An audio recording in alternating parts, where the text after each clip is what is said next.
अजीब है ना? लेकिन सच में राधा की बहू मीता को एक ऐसी ही चोरी की आदत लग गई थी। जहां वो कभी किसी होटल से चम्मच चुरा लेती, तो कभी किसी दुकान से टॉफी। शुरू में तो उसकी इस आदत को कोई पकड़ नहीं पाया, लेकिन जब ये आदत बढ़ गई तो एक दिन मेरे पास कितना अच्छा कलेक्शन है चोरी के सामान का। ये ताज का चम्मच और ये देवरानी का चश्मा। इनकी जेब से पैसे तो इतने चोरी कर चुकी हूँ कि अब तो बोर ही हो गई हूँ। पीछे से सास आ जाती है। चोरनी बहू, एक दिन तेरी इस अलमारी का ताला तोड़ दूंगी।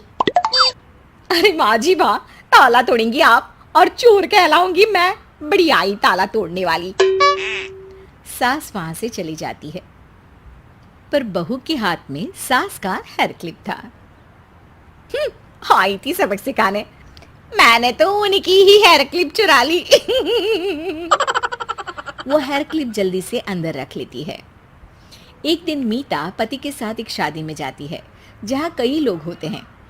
जाती तो बिना शॉल के है, लेकिन आते वक्त उसके हाथ में एक सुंदर सा लाल रंग का शॉल होता है। अरे मीता, ये शॉल किसका है? किसका है मतलब? मेरा ही है। अरे पर जाते वक्त तो नहीं था। अब ना तुम्हारा ध्यान मुझ पर क्यों होगा? शादी को इतने साल जो हो गए हैं। पति कुछ नहीं कहता। दोनों घर आ जाते हैं। मीता जल्दी से अलमारी खोलती है और शॉल उस पर रखकर ताला लगा देती है। अरे ये अलमारी में हमेशा ताला क्यों लगा रहता है? मैं भी नहीं जानता कि मेरे ही कमरे की एक अलमारी के अंदर क्या क्या रखा है। मीता पति को आंख दिखा देती है और वहां से चली जाती है। एक दिन वो सास के साथ बाजार जाती है। भैया, आम कितने के दोगे? 100 रुपए के 5।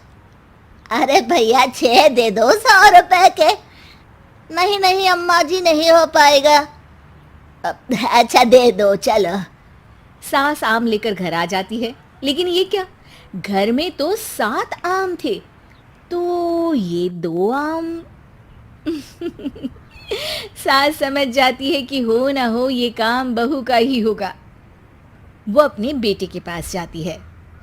बेटा, बहू की चोरी करने की आदत से काफी परेशान हो गई हूँ।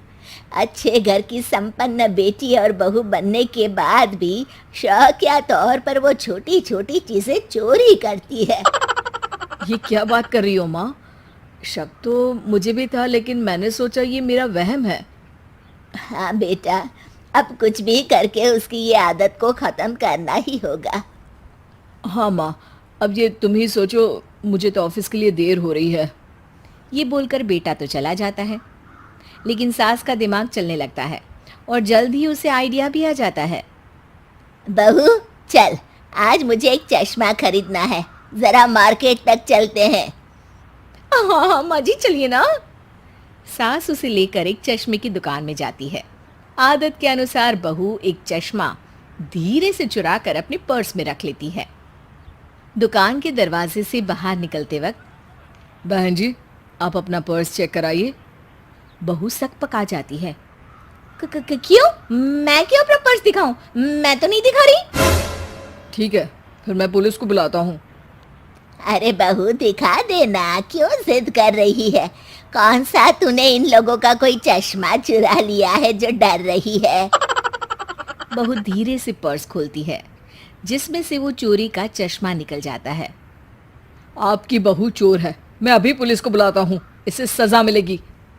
हे भगवान, बहू तू चिंता न कर, मैं ना तुझे खाना देने जेल आ जाया करूंगी। हाँ अरे मम्मी जी ये क्या बोल रही हैं? मैं और जेल? न न न न न, एक छोटे से चश्मे की जेल? मैं पैसे दे देती हूँ बस इसके। अरे चोरी तो चोरी होती है, छोटी बड़ी क्या, सजा तो मिलेगी ही। बहू अब सास और दुकानदार के सामने हाथ जोड़कर खड़ी हो जाती है। नहीं नहीं मम्मी जी, मुझे माफ कर दीजिए, आज बचा लीजिए बस। मैं वादा करती हूँ आज के बाद किसी भी तरह की कोई चोरी नहीं करूंगी। शौक शौक में मैंने बड़ी गलत आदत पाल ली थी, मुझे माफ कर दीजिए। सास दुकानदार से बहू को छोड़ने का आग्रह करती है और दोनों वहां से निकल जाते हैं। जाते जाते सास दुकानदार का हंसकर शुक्रिया करती है।